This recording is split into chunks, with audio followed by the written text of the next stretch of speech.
Good afternoon. It's Friday the 6th of November 2020, just after 1 o'clock. Welcome to UK Column News. Your host today, Mike Robinson and Patrick Henningsen from 21st Century Wire. Welcome to the programme, Patrick. Good to be with you, Mike. Right, we'll get straight on with Rishi Sunak, who was in the House of Commons yesterday, extending the furlough scheme. So workers across the United Kingdom, they said, will benefit from increased support with a 5-month extension to the furlough scheme into spring 2021. The job retention scheme will now run until the end of March, and employees will receive 80% of their current salary. So some people commenting on this morning saying it was a U-turn because obviously the furlough scheme was supposed to end at the end of last month, and then there was a follow-up scheme that was paying less, and then there's going to be support for other things. So let's look at what else was announced. Here we go. Cash grants of up to £3,000 per month for businesses which are closed. £1.1 billion being given to local authorities, and that is distributed on the basis of £20 per head for one-off payments to enable them to support businesses more broadly, is what the press release said. Plans to extend existing government-backed loan schemes and the Future Fund until the end of January. Well, we've already covered on this programme the fact that there are problems with the loan schemes and businesses potentially being put out of business as a result of those. And then what comes next, an extension to the mortgage payment holiday for homeowners. There's no definition of how long that will continue to run for. And then up to £500 million for funding for councils to support local public health response. Two things perhaps to say about that, Patrick. First of all, it doesn't look like the lockdown measures are going to end anytime soon if he's needing to put that kind of measure in place. And second of all, more and more beholden to the government for just about everything, it seems, at the moment. Sure. If they're extending it to March, it means that they're planning on either reinstituting lockdown intermittently, either going straight through or taking a break for Christmas to make sure the natives don't get too restless, and then sort of drop the hammer down again in January to crush what's left of the real economy by that time. So if they haven't finished off the economy before Christmas, they'll be able to finally crush it, which I think is what the government has wanted to do all along.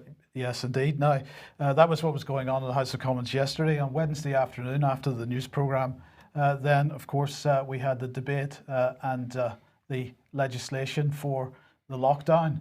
And well, Charles Walker MP that we featured on the programme on Wednesday had more to say. So let's briefly listen to that. Madam Deputy Speaker, our freedoms are like the air we breathe. They're fundamental to us as a nation and to who we are as its people. Yet once again, we stand on the threshold of using the rule of law to undermine the rule of law. And can I say this, Madam Deputy Speaker? We are not asking our constituents to do anything we have never asked. We have coerced them. We have coerced them through criminal and civil law. Let us not use that word ask because it is not an accurate description of what we have done. Freedom to protest, the freedom to protest. That is the oxygen of democracy. If this Parliament is not the place for disputation, delectable or otherwise, where is this rigour to be found? I will have no part of criminalising parents for seeing their children and children for seeing their parents. No part. And I am not living in fear of the virus. I will not live in fear of the virus, but I am living in fear of something much darker, hiding in the shadows. And Madam Deputy Speaker, when the sunlight returns, and it will return, I hope it chases those shadows away. But I can't be sure that it will. I cannot be sure. And that is at the heart of my anxiety and the anxiety of so many of the people I represent in this place. So Charles Walker there, very concerned about the effect on freedoms, on the fact that we're not allowed to protest as a result, and also making the point very strongly there that he's extremely concerned that once we're out the other side of this, that many of the draconian totalitarian features that we're seeing of this lockdown and the current legislation that's going through, that will not be relaxed as a result of that. It's quite a strong statement. Now, of course, we mentioned on Wednesday he formerly from the 1922 chair of the 1922 committee. And well, let's just look at what the situation was with respect to the vote itself. So this is from They Work For You. And you can see that as a result of the vote, 513 voted for the legislation. You notice that quite a lot of Labour support there because the Labour Party decided to support the government, but still some abstentions and 37 noes. And those were all from the Tory party, from the DUP and one independent. So let's just briefly have a look at the list.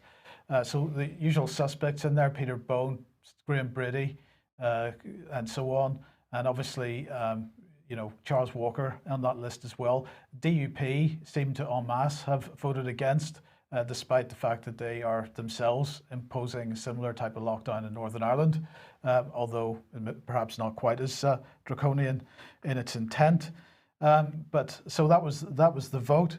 But of course, yesterday was the 5th of November, and there was a protest. It was the usual million-man march, as happens every 5th of November. And here's the BBC headline: London anti-lockdown protest leads to 104 arrests. So the BBC is saying the police have arrested at least 104 protesters during anti-lockdown demonstrations in central London. The Met said in a statement the majority of arrests were for breaches of coronavirus regulations. And they talk about a large police presence being in Trafalgar Square, near Trafalgar Square, that the crowd was dispersed shortly after 7 p.m, that smaller groups of protesters remained in Oxford Street and along the Strand. And the police said this gathering is unlawful and is putting others at risk. I'm not quite sure how that is putting any others than the people that were there at risk, if there's any risk in the first place. We're directing those there to go home. Well, we had some comment from people on this, and here's one example. Crowds appeared peaceful and friendly, however, disgraceful behaviour by the police. When people, marchers and tourists tried to go home from around 8:30 p.m, police kettled about 200 people in Oxford Street, formed a tight line to block their exit. No one was allowed to leave. They held people until 10 p.m, presumably so they can then arrest them for illegal assembly. Very dirty and unnecessary tactic by the police, Cressida Dick is a disgrace. Well, of course, the only mainstream media organisation, as usual, that was streaming this out live was RT, and well, the police presence there. And the commentary from a number of people this morning on this. Here's Francis Hoare, the barrister. Countries whose police forces break up protests violently and do so spouting state propaganda are not liberal democracies. Lawyers and others who stand aside and greet this with silence or worse, active support, are no friends of liberal democracy. He said the Bar Council and the Law Society went into apoplexy when the government passed a law allowing one element of an international treaty about trade to be disregarded in domestic law. Yet when the government tears up cardinal democratic rights and breaches the fundamental rights to freedom of worship, to family life and to property, they stand by, mute. Quite strong words there. Yeah, Francis Hoare also, I think, involved in the legal defense of Simon Dolan's team going against the government on lockdown measures. So, you know, he's a good person to follow on social media, on Twitter, if you want sort of up-to-the-minute breaking updates on this situation, this political situation. Yeah, but it's a pretty despicable state of affairs, really, in terms of democracy. Indeed, and I think the fact is that as a result of this new lockdown legislation, the police are feeling much more empowered than perhaps they did before, and the general feeling is that they're going to be a lot stricter in enforcing it than they did the first time round. Well, perhaps not just the police. Here's another comment that I received this morning. Thank you very much for this. At approximately 10 a.m. this morning, that's obviously yesterday, our office was visited by a chap who was at face value from the Health and Safety Executive. My boss and director, who fortunately I have a good working relationship with, greeted him rather suspiciously. Turns out he wasn't employed directly by the HSE, but by some other third-party agency, possibly Capita, G4S, or that ilk. He was doing a spot check to check that we were COVID compliant, etc. He was shown around the office for about 10 or 12 minutes until he was satisfied with whatever he needed to see be shown. Yes sir, no sir, 3 bags full sir sort of thing. Basically just a clipboard nosy Parker. He wore a reflective yellow high-vis tabard vest with HSE printed on the back. He was wearing a surgical type mask throughout. But of course, this is much more than just a clipboard nosy Parker, because the health and safety executive do have the right to enter business premises for inspections. And what they're aiming to do here is to shut down as many businesses as possible. And we will be covering a little bit more of that towards the end of the program. And just to finish off this particular section, 10 million people have been tested at least once now, according to the government. Well, that's out of 65, 67 million people in the country. Is that really a success? They're viewing it as a success. And since we've got that figure and the figure of 40% for the number of people that have downloaded the app in the country, I'm not certain that the government narrative, Patrick, is achieving herd status, shall we call it? Oh, we're told that herd immunity doesn't exist, though, according to Matt Hancock on the floor of the House of Commons. Yeah. So I'm not sure. I think they're a little bit confused about the science as well. So the whole thing is a complete shambles. Yes. Okay, well, look, let's move on to the US election then. What's the latest? What's the latest? This is a very difficult and challenging story to try to get your head around. It's a moving target. There's multiple targets within the moving target, and everything is running along the timeline. We'll try to explain a couple of things and show you a few things that we're flagging up, but we are by no means giving you a full analysis. We'll try to give you more detail in some of these things, maybe on an election edge episode in the next day or two. But let's just start and have a look here. So the election, Donald Trump, Joe Biden, do we have a result? That's the question. It's a big question mark hanging over it right now. And the president took to the airwaves directly last night with a statement from the White House. And it was expected what he was going to be saying. It was basically that he's going to come out fighting. So let's just take a look at what the president has said here. This is President Trump, and he made quite a few statements during this speech that he gave, this press conference. Millions and millions of people voted for us tonight, and a very sad group of people is trying to disenfranchise that group of people, and we won't stand for it. We will not stand for it. And he goes on to say, this is a fraud on the American public. This is an embarrassment to our country. We are getting ready to win this election. Frankly, we did win this election, said the president. And finally, so our goal now is to ensure the integrity for the good of the nation. This is a very big moment. This is a major fraud on our nation. We want the law to be used in a proper manner. So he's talking about the legal process that is already now in motion. A number of lawsuits have been filed by the president, by the Republican Party in multiple states. We'll show you what some of those states are. I think what's important about this particular address at the end, the mainstream media in the United States cut him off before the end of this press conference, basically saying that they thought he was lying.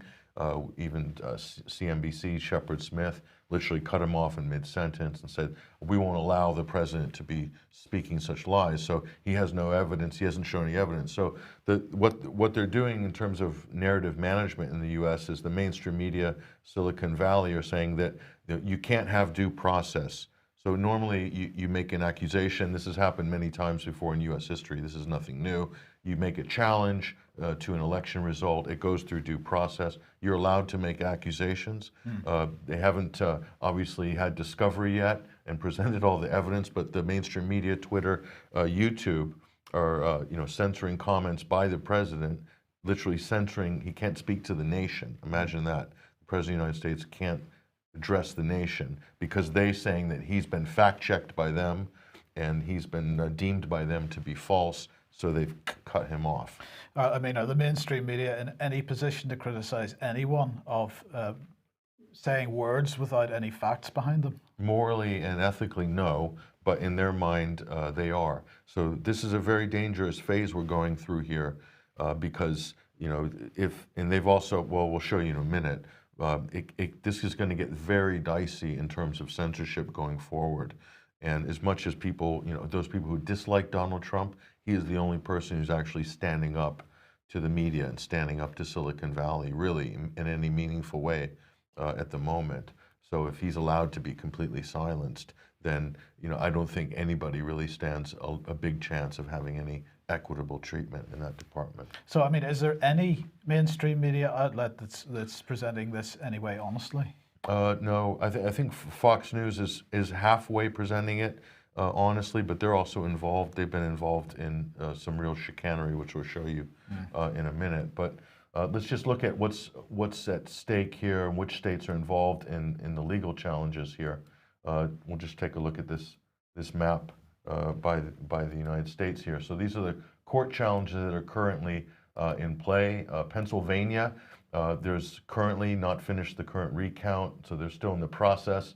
There's been legal challenges filed there to do with allowing Republican observers to witness the ballot counting, and also there's probably going to be chain of custody issues as well out of the city of Philadelphia. Can I just ask you about this witnessing the ballot counting? Because the mainstream press absolutely saying that they are allowed to witness the ballot counting, but there seems to be tons of evidence to show that they aren't. Yeah, it depends who you believe. I think there's multiple situations. Again, we're talking, Pennsylvania is as big as a European country. So multiply this times 6, 7, 8.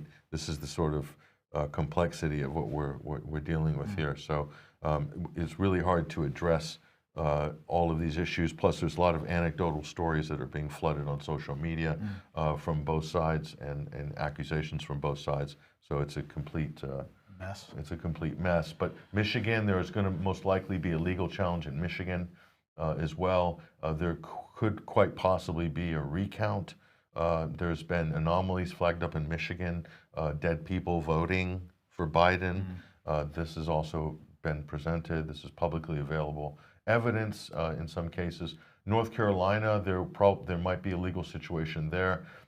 Trump currently has a lead, a substantial enough lead in North Carolina, but what we're finding is the last 1% of the count is taking 2 to 3 days, and all of a sudden ballots are being discovered, and election officials saying we found 50, 60,000 ballots on a flash drive, and they're adding it to, and of course most of these are going for Joe Biden.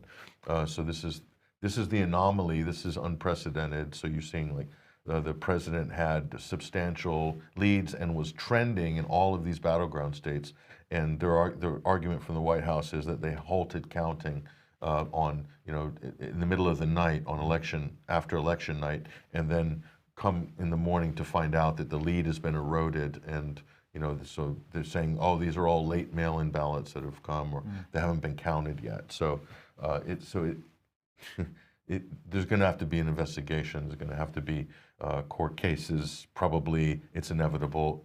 There's going to be challenges. So North Carolina, Georgia, Wisconsin. Now Georgia's interesting because as we speak now, the count could already be finished.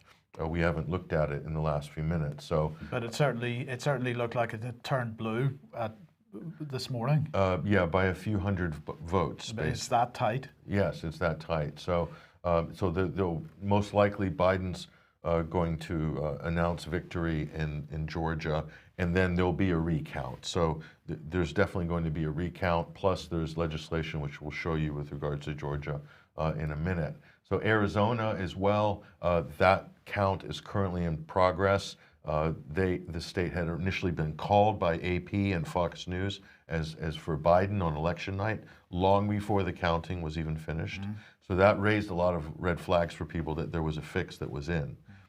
So Arizona is still being counted right now. It could likely go to Trump, according to a lot of the independent pollsters that we've been following as well, and data analysts that we've been following. Nevada, there's a pause. There's been a sort of a halt in the counting there. So that's neck and neck within a few thousand votes as well. So if you go back to that screen, what do we've got so far? 1, 2, 3, 4, 5, 6, 7 potential major legal challenges. That's not even counting a potential legal challenge in the state of Virginia by the Trump administration or the Republican Party for some funny results and ballots showing up there on the down ballot race that ousted one of the, I think it was a congressional seat, I'm not sure. So there's a lot of unusual things that have happened on election night this year that nobody can really explain.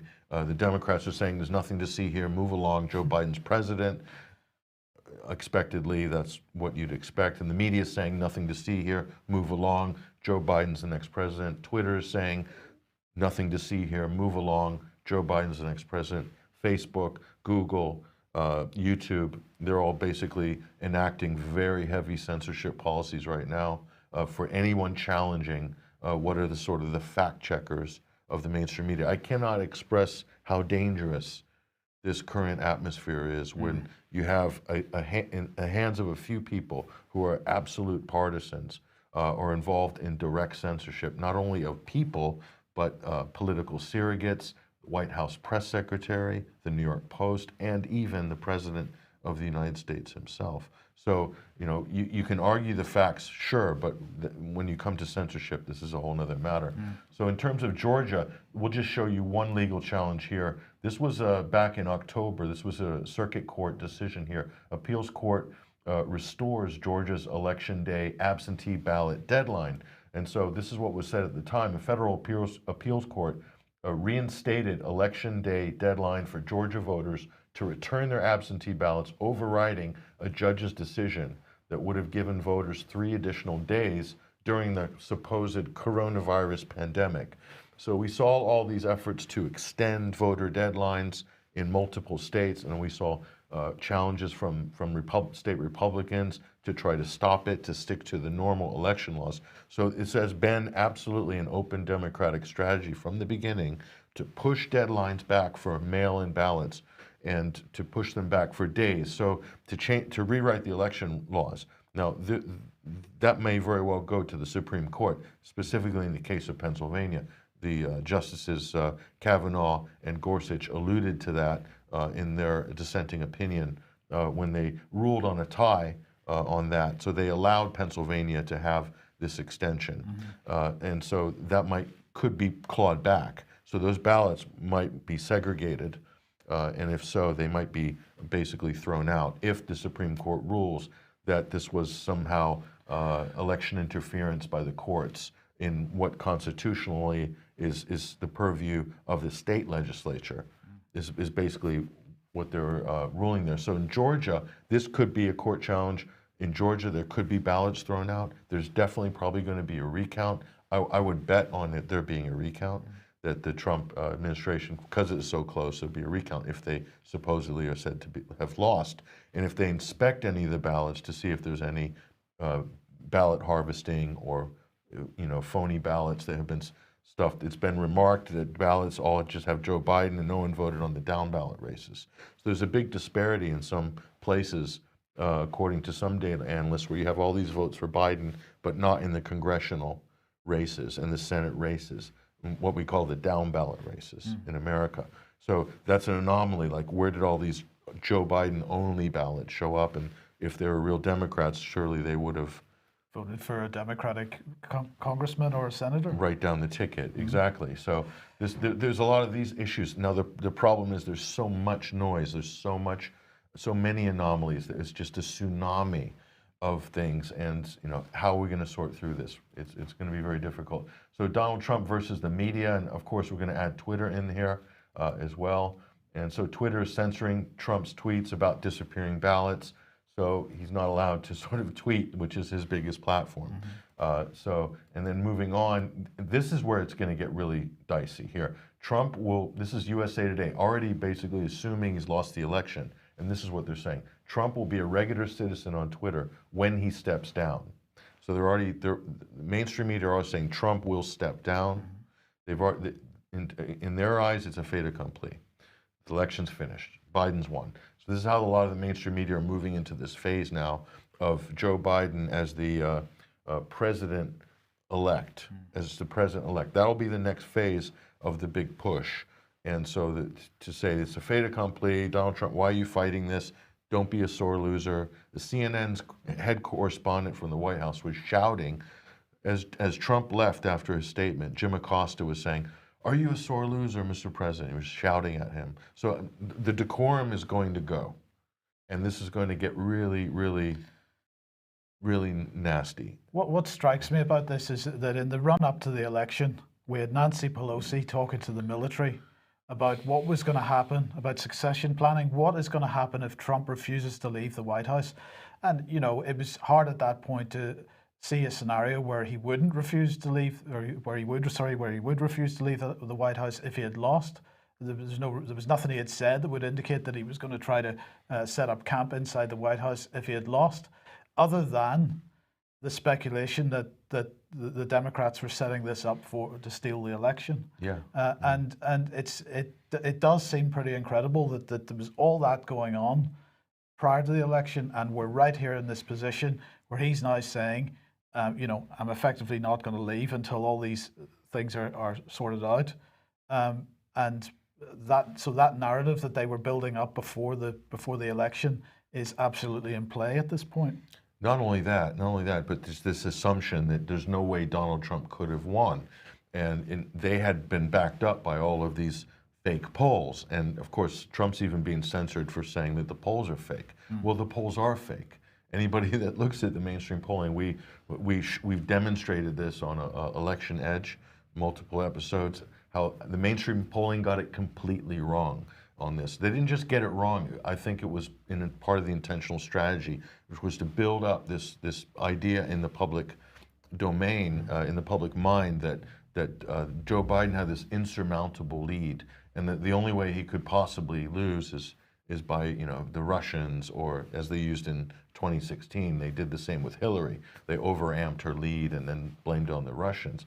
Well, if Donald Trump had won by a bigger margin, or this ballot strategy hadn't worked, then they would have probably gone for voter suppression, and they would have led the legal challenges.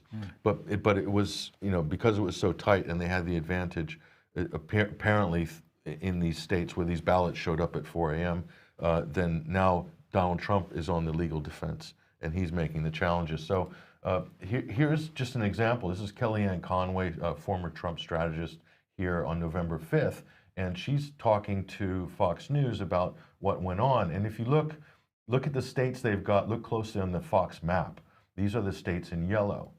And there's Pennsylvania, there's North Carolina, there's Georgia. These are the states that haven't been decided. They're supposedly up for grabs. Alaska, that's going to go Republican, no doubt. And then Nevada.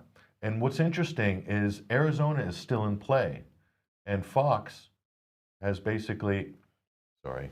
It's okay. Yeah. There you go. And Fox has basically doesn't have it as yellow. It's not in play. It's not up for grabs. But it is up for grabs. So how did they know that? Well, they called Fox on election night, and they've refused to retract that. So there's something. I mean, this is just completely out of line in terms of the media. This has never happened before in U.S. history. So there's clearly an agenda to unseat the president, and it goes as high up, and it includes Fox News as well. They refuse to retract that from election night. So they're still standing by it afterwards here. So that's incredible. Let's look at how the UK mainstream media is treating this here. This is ITV News. Donald Trump repeats baseless election fraud claim as Joe Biden urges calm. How does ITV News know that it's baseless? I don't know how they could possibly know that it's baseless. There's been no investigation done. So the mainstream press talking about people saying words with no fact behind them, isn't this a perfect example of exactly that? This is, and so this is international consensus building. So they're building, what the media is doing, the media conglomerates are building up an international consensus that Trump must go, because that will be the next mantra that comes in not so long. Let's look at the BBC here. If you count the illegal votes, etc., they're quoting Trump. Trump claims without evidence that the current election projections are based on fraudulent votes. So notice, without evidence. So they're basically, before any legal proceedings have begun, the BBC have said these are illegitimate claims by the President of the United States. So this is the deep state talking here, the British deep state, the same British deep state that supplied the Steele dossier and Alexander Downer's rumor mill and everything else. So now this is where it gets really interesting. This is a Guardian article out of Philadelphia by Sam Levine. Trump's last-ditch U.S. election lawsuit, not going well for the president, experts say. And let's look at this choice quote here in the subheading. The president appears to be trying to sow discord and distrust over results with legal actions in key states. So, I mean, what kind of a loaded subhead is this? Basically, he's out to sow discord and distrust. Sounds like it's the Russians are out to sow discord and distrust. So this is loaded language. Now I look at this, and this is a Guardian article, but is it an actual article? Let's look a little bit closer here. And we look at this. The fight to vote is supported by about this content. You see the fight to vote there? Well, this looks familiar, doesn't it? The fight to vote. Let's take a look at that. That's interesting. What is this? Is this a political campaign that the Guardian is running? Well, actually, we talked about this in one of our Election Edge episodes here. TheGuardian.org, basically, the fight to vote. And so this is a Guardian PR campaign that's been running for months, weeks or months here, TheGuardian.org. This is a not-for-profit arm, I guess, a foundation arm of The Guardian. And so they're running this campaign that alleges that Americans are disenfranchised. And so here it is, about the fight to vote, a Guardian series, paid for content. And this content is supported in part through philanthropic funding to theguardian.org from the Schumann Media Center. We could do a whole report on what they're involved in. Craig Newmark Philanthropies, that's Craigslist founder, who's a radical left-wing activist billionaire. And the Park Foundation, all the content is editorial independent, right? And overseen by Guardian editors. So, I mean, that's right, because all those people are going to pump money into that in the full knowledge that the Guardian's going to publish something which goes against their particular political ideology, aren't they? So the British press, the British deep state, is very involved in the information warfare because American viewers are seeing this on social media. Of course, British and European viewers can't see everything because of GDPR restrictions, but they can see everything that's coming from Europe. So this is quite an interesting situation. The allegations since 2016 were that the Russians were using their media platforms to interfere in the US general election in 2016. There's no evidence to support that other than words coming out of the mainstream media. There's a lot of evidence to show that British mainstream media have been directly interfering in the US election. But we're not going to say anything about that. There's nothing wrong with that, it seems. It's only when the Russians do it that there's a problem. Or international foundations, international think tanks, not-for-profits. So the Guardian is, I mean, there's no debate as to what their role has been in the kind of the fake Russiagate. They've produced a lot of phony stories. Luke Harding's work, I think, speaks for itself in that department. Yeah. So I mean, so they're heavily involved in the kind of orchestrating this soft coup for years against this administration, and here they are now, basically sticking the dagger in what they think is the final blow. Now the reality is, the last thing I'll say, because I think you're moving on to another story here. The reality is, Mike, that this is probably not going to be the end this week. This may very well drag on into December. That's the reality. So it's a grudge match now, basically. We're sticking with The Guardian because it's another one on Trump, regardless of the US presidential election outcome. I wanted to get your thoughts on this. Trumpism lives on. So this is David Smith, who's the Washington, D.C. correspondent for The Guardian. And he's beginning by saying, well, the Democratic hopes of an early sweep aren't going to happen. That hope that this would result in a quick, clean and overwhelming repudiation of the 45th president. But on another miserable night for pollsters, it did not turn out that way. Trump proved resilient and increased his vote in Florida, Texas and other states. He found even more white working class voters than the last time and chipped away at Democratic support among Latinos. His cult of personality campaign rallies were as enthusiastic and rambunctious as ever, so it is an attack on him. But nonetheless, he goes on to say that the legal challenges are still underway, and now he says if Trump wins the election, Trumpism wins. But if Trump loses the election, Trumpism wins too. And he says that the Republicans did well in the House and the Senate, which means that Trump's influence will prevail. The message to other Republican aspirants is clear, he said. This is Trump's party now. Now, indeed, the party is clearly committed to his strain of raw populist nationalism, overthrowing the old consensus on trade, immigration, and other issues. And this is very much the same narrative that was being presented on the BBC Today programme yesterday, that effectively Trump has taken over the party. So even if they get rid of Trump, the Republican Party is going to pursue these types of policies.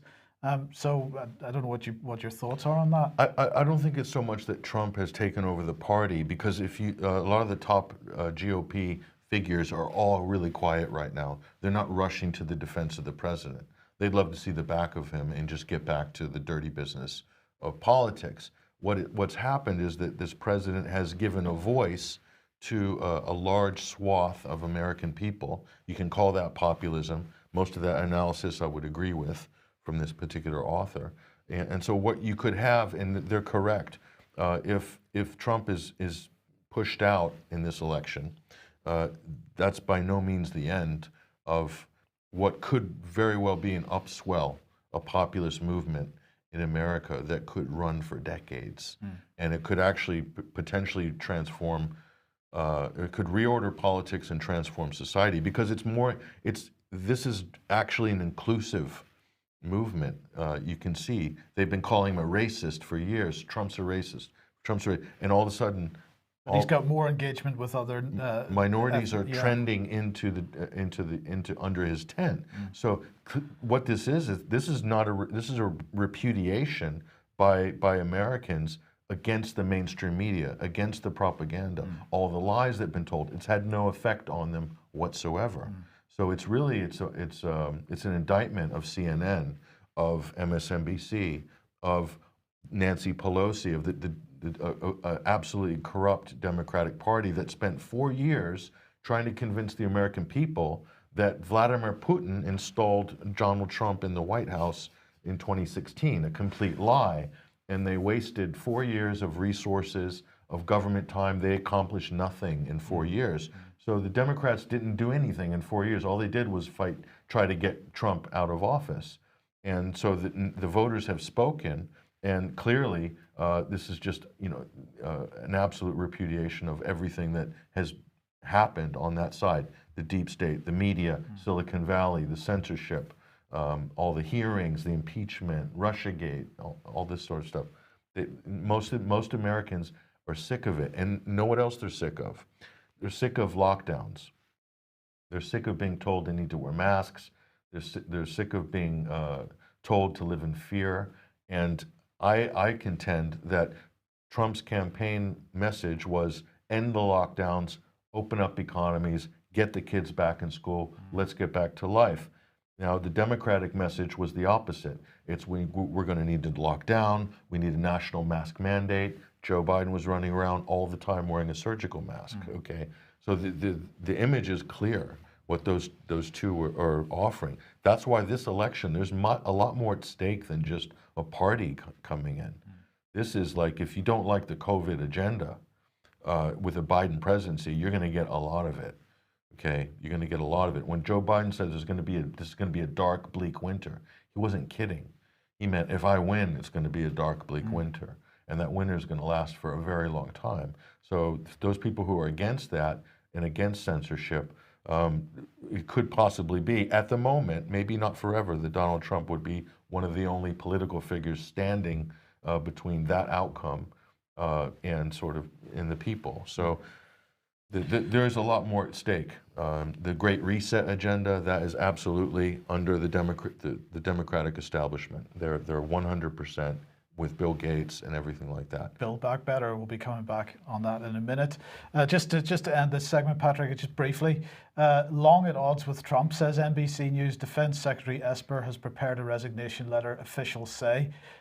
And then the subhead is Esper also plans to help Congress draft legislation to strip military bases of Confederate names, which could further alienate him from Trump.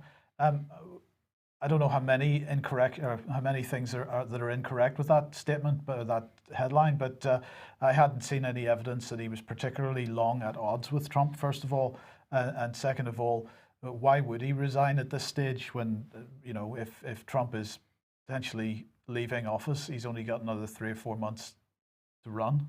Yeah, this looks like part of a PR campaign in order to, I think, what the Democrats, if Donald Trump challenges the election result, one of their strategies will be to go after his cabinet members individually, go after his chief supporters and get them to disavow the president, to weaken him. And basically the narrative is then he's all on his own, he's the last man standing and he just has to go. When is he going to leave? He won't give up and so forth. So they're going to attack his cabinet members, it's people who support him. In terms, if Esper had a long-running spate or something like that, who knows? Do you trust the mainstream media on any of these things? And you look into the source, the provenance of that story, it's like a source says or a source close to the matter says. So it could mean nothing.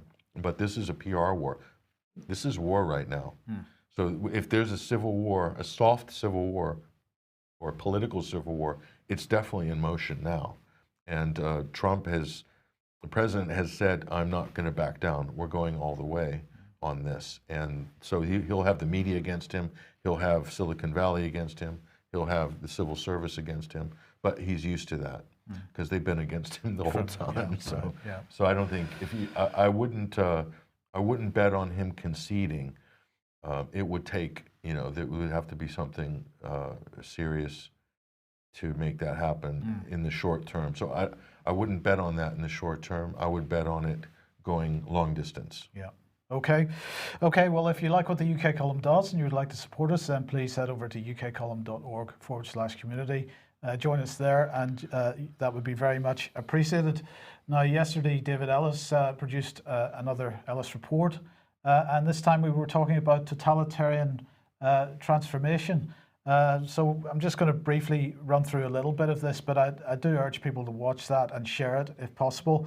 What were we talking about? Well, the government has set in train the biggest review of our foreign defence, security and development policy since the end of the Cold War. Now, strategic defence reviews happen every 5 years, and there was one expected in 2020, but when Boris made this statement in February this year, he was talking about not a strategic defence and security review as they've previously been known, but an integrated review. This term integrated is quite important because first of all, what you see is it's not just defence and security, it's now introducing foreign policy, international development policy. Now, why would they be doing that? Boris went on to say this is a defining moment in how the UK relates to the rest of the world. So it's part and parcel to do with global Britain and Britain's position in the world militarily as a soft power nation with its foreign policy. What we were pointing out was this idea of the integrated operating concept, which General Sir Nick Carter had launched a couple of weeks ago. We did mention it on the news programme, but the central idea of the integrated operating concept is offensive rather than defensive. So it's not about defence. It's about Ministry of War rather than Ministry of Defence. This is what Carter was saying. If you remember, the nature of war remains constant. It's visceral and violent, and it's always about politics. He said what's changing is the character of warfare, which is evolving significantly due to the pervasiveness of information and the pace of technological change. And he said that we need a new model for deterrence that takes account of the need to compete. Now, this is quite an interesting statement. He was talking about large power competition or whatever you want to call it. But what's he talking about, this need to compete, and where are we going to be competing? Because most people are looking towards Russia and China, and they're looking to the Russian-European border, or they're looking to the South China Sea. But I don't think it's that at all. And we need to look at the fusion doctrine, because this is part and parcel of this integrated approach that they're talking about. And the fusion doctrine is absolutely about focusing on the Sahel region of Africa. One of the points that David Ellis was making in the programme last night was that echoes the sentiments expressed by Tony Blair about EU defence, that echoes the sentiments of the EU themselves through Ursula von der Leyen. They're particularly interested in the Sahel. Why? Because that's where China is. Russia's there to a certain degree as well. This is a very important part of the world strategically at the moment, and that's where the focus should be. So let's look again a bit more at the integrated operating concept. The central idea is to drive conditions and tempo of strategic activity rather than responding to the actions of others. That's why we say it's offensive rather than defensive. They want to drive the conditions and tempo of strategic activity. Maximizing advantage will only be realized through being more integrated within the military instrument, vertically through the levels of war, strategic, operational and tactical across government and with our allies. And actually, as you read more into this, also with corporate entities as well. So this is about the fusion of all kinds of institutions, government, a restructuring of government. This is actually fundamental to our relationship as individuals to the state. He went on, or the integrated operating concept goes on to say the old distinction between foreign and domestic defence is increasingly irrelevant. When fake news appears to originate not abroad but at home, it gains credibility and reach, stoking confusion, disagreement, division and doubt in our societies. This has been particularly evident with the significant uptick in disinformation and misinformation during the coronavirus crisis. So again, the idea of disinformation and misinformation absolutely central to this restructuring, central to everything that they're doing at the moment. Home is no longer a secure sanctuary, whence we may choose to launch interventions unhindered. Away is no longer a regional horizon, but a global one, involving space and the electromagnetic spectrum. But home is no longer a secure sanctuary. One reason, because of the disinformation, as they describe it. This was the key statement from the integrated review. Then this is separate from the operating concept. This is the review itself, identifying the necessary reforms to government systems and structures to achieve these goals. And this is the key point, Patrick. What they're doing is completely restructuring government from the ground up. It's pretty much hidden what's going on because nobody's paying attention to it under the noise of COVID, particularly under the noise of COVID. Now, the Integrated Defence Review has apparently been put back by a year because of COVID. But the fact that Nick Carter is making presentations about it indirectly at Policy Exchange shows it hasn't gone anywhere. It's still being worked on, and they aren't going to actually release that document until 2021 now. But so there's still time to change what they're doing if people know what they're doing. This is an area people need to be paying attention to, and you need to start agitating your MPs about. So how would you boil all that down into one? Is that the military using this fusion doctrine is deploying the assets of this machine against against their own population? Is that part of it? What we've seen if we look at the policy direction over the last 5 years, because fusion doctrine was not a military initiative, that was Theresa May's initiative, but it's continuing in this regime. But the breaking down of barriers between government departments, that started in David Cameron's days and is continuing on through this present regime, through the May regime and into this regime. This is a fundamental restructuring of government. What we're showing here is the military and foreign policy and international development part of that. But this is a fundamental restructuring of government. Nobody has told us what the new structure is going to look like, other than it's going to be a whole of government approach, effectively single point command of everything. So whose hands is that single point command going to be in? Is it Boris Johnson's or the Prime Minister's? No, because they're merely a spokesperson for this stuff. So it's going to be, well, who is it going to be? Is it going to be the Cabinet Office, the intelligence services? Well, these are all effectively going to be one thing in the future. So a single point command and control of everything government. You can't have a democracy. You can't have multiple parties or anything like that. That can't exist in that environment, right? Absolutely. So that's a Soviet single party state, more of that is clearly a Soviet model of governance, if you want to call it governance. It's totalitarianism. basically. This is exactly what it is, and we're seeing it being expressed through the lockdown policy. We're seeing it being expressed in other policy areas, but it's still early days and it's not fully formed yet. So you know, if it's doing this if it's behaving in the way that it is now, effectively sidelining Parliament, as somebody said, turning Parliament into, you know, a phone-in radio show, because everybody's trying to come on via Zoom, and there's very few people in the chamber itself. So there's no proper oversight, no proper opposition, no proper debate. You don't have to face the opposition physically. You can do everything through a computer screen. Yeah, and there's a limit to the number of people that can be heard through the computer screen.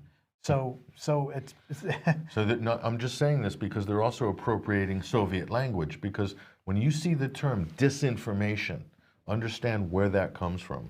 Misinformation, disinformation. This is straight out of the Stalin regime. They invented these terms in order to basically attack any dissenters.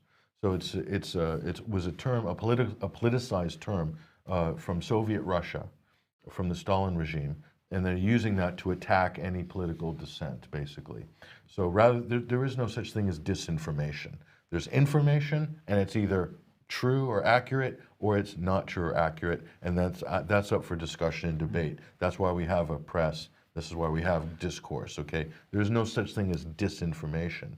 When you see the word disinformation, it's normally designed to disguise what the government's putting out, which is propaganda or total deception, basically. And they'll hide by throwing disinformation and misinformation out. That's why the whole Russia fear-mongering and Russian disinformation, all that, this is why we push back so hard against that, because this is a distraction, this is a deflection, a strategy by governments in the West to distract their own populations from what they themselves are doing behind the scenes. So. Okay, well, let's move on to this then. Everybody will be glad to know that the Bank of England has decided to pump another £150 billion into the UK economy. Well, no, perhaps not. Maybe it's going into the banks. So the 9-member Monetary Policy Committee voted unanimously to increase quantitative easing bond buying programme. And then the European Central Bank, the Federal Reserve, they're doing exactly the same thing. Trillions of dollars and euros of liquidity going into the system. But at the same time, of course, they're withdrawing credit in the real economy. This is just what they did at the beginning of the year. And what's the intention of this? Well, we've already hinted at that at the beginning of the programme. It is inevitably going to put businesses out of business. The central bank's talking about regime change. They're talking about the central banking regime changing, but it's a bit more than that, because of course governments are now so beholden to central banks. Central banks are now effectively setting government policy because they're holding so much government debt. So it's actually a bit more than just financial regime change and central banking regime change. It's actually a literal regime change, because it's not the government of the day that's setting the political agenda. It's the central banks that are setting the political agenda. And of course, they fully expect, it's pretty clear now, they're fully expecting the currencies to collapse, because they're now, as we mentioned on Wednesday, pushing the use of a digital currency. And this was the head of the European Central Bank, Christine Lagarde, saying exactly that. Let's use a digital euro. But in fact, there are quite a number of central banks pushing this now. I think it's about 10 or so. I can't remember off the top of my head. So this is what they're talking about. But is this what they're talking about? Great Reset? Well, of course it is, to a certain degree. Now we're going to come on to the Great Reset in another way in a second. But this is something that you've looked at, Patrick. It continues to be pushed. It's all about the new green economy. And that's really what we've seen expressed, certainly by the Bank of England over the last 6 or 8 months, possibly the last year. Mark Carney at the end of last year actually talking about putting businesses out of business that weren't compatible with the new Green Deal, which is what this is all about. Well, another pressure on businesses, of course, is the forthcoming end of the transition period with Brexit. This is the National Audit Office, their report, the UK border preparedness for the end of the transition period. And they're saying, well, government hasn't really acted fast enough. businesses aren't prepared. There's going to be trouble with imports and exports. We're not going to have the goods that we need in the shops, and companies are going to go out of business as a result. And again, it's sort of the focus of the National Audit Office is sort of on incompetence from the British government on this, but it's not incompetence. It can't be incompetence. It's not like they didn't know that this deadline was coming. This was policy to get to this point with no deal in place for the European Union, no understanding. So even if they do a deal by the end of the transition period, there isn't going to be time to implement that deal before the transition period ends. So there's going to be some period of disruption at the end of this, no matter what happens. Again, that is going to put massive pressure on businesses that are already under massive pressure and can only have one real outcome. This is about the Great Reset, I think. It's about putting businesses that are incompatible with the new green economy out of business. Everything to do with COVID, with lockdowns, with any policies connected with that, and the Green New Deal, because you can already see how these have been melded together, and that's by design. All of this is should be seen very simply as a consolidation of wealth, of power, and of systems of governing, basically.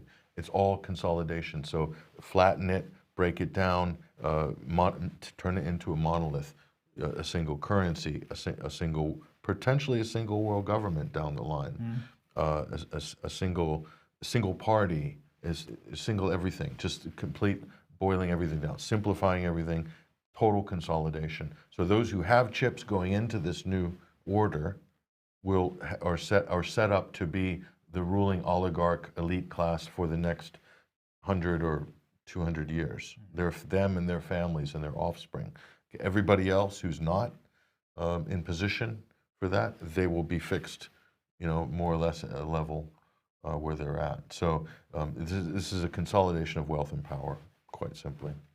And just to end off then, a number of people pointing this out, that they've started seeing these posters. In fact, one person saying that this graphic or similar was appearing on one of the big electronic billboards in a shopping centre. What we pause today will shape our tomorrow. And this is calling itself the Great Reset, but you'll notice that there's an underscore between the re and the set, and they're pointing at a website called greatreset.com. So that is not this Great Reset that we just mentioned a second ago, but it is related. And it's just fascinating to me, Patrick, about how some of these terms are being used and reused by all and sundry. So what is this particular Great Reset? Well, this is an initiative led by an organization called Purpose Disruptors, and it's to encourage people to continue environmentally friendly behaviors that were started during the lockdown. So obviously, as a result of the lockdown, people weren't driving the cars as much, they weren't flying as much, they weren't traveling as much, and they weren't buying as much. So these guys want to make sure that you continue to not do those things because that's better for the environment. Read the small print there in the bottom left-hand side, Mike. It says, our emissions will be reduced by 7% in 2020, thanks to the lockdown pause. Let's keep it up. Yes. So they're lobbying, this group is lobbying to continue lockdowns, and one might say permanently. That's the implication that I'm getting from that messaging. Yeah, absolutely. And that lockdowns are saving the planet from global warming or quote climate change by cutting down emissions. So that's the thing. This is the organization, Purpose Disruptors. We're a network of advertising insiders working together to reshape our industry to tackle climate change. That's what's driving them. But what fascinated me about it, Patrick, was the fact that they used the term Great Reset, which is obviously a term which is also being run through the World Economic Forum. It's a globalist term, therefore, and it's something that is desirable, perhaps on the part of some, to get into the public psyche. But of course, let's remember other terms that related to the Green New Deal as well, from Biden here, from Boris, apparently, allegedly, on opposite sides of the political spectrum, but they're still using the same terms. And other leaders are using that term as well. The World Wildlife Fund using it, a whole bunch of organizations using it. But Trump's not using it. No. So look at what's going on right now in the U.S. This isn't just a normal election. There's a massive agenda behind the Biden administration, and by the way, Biden won't be around much. He won't be around to finish his first term. That's a guarantee. Okay, or if not, he'll just be a figurehead. There's an agenda. There's a group of people who are coming in to implement this World Economic Forum based new order, and they absolutely need the Democrats and Joe Biden to do that, because with Trump, it's not as easy. It's going to be delayed 5-10 years. The people might get used to their freedom too much in the next 4 years, and they might say, actually, this isn't a good idea. But what's most disturbing about this, last thing I'll say, Mike, is that the narrative that they're pushing is, oh, thank God COVID came along, because we brought our emissions down. I mean, who knew COVID came along, and then it helped to fight climate change. I mean, how lucky. It's a silver lining. COVID was a blessing. COVID was a blessing. If you believe that narrative, you are just completely naive, because this isn't a coincidence. These things were designed and planned. These were on the ready by the World Economic Forum before lockdown.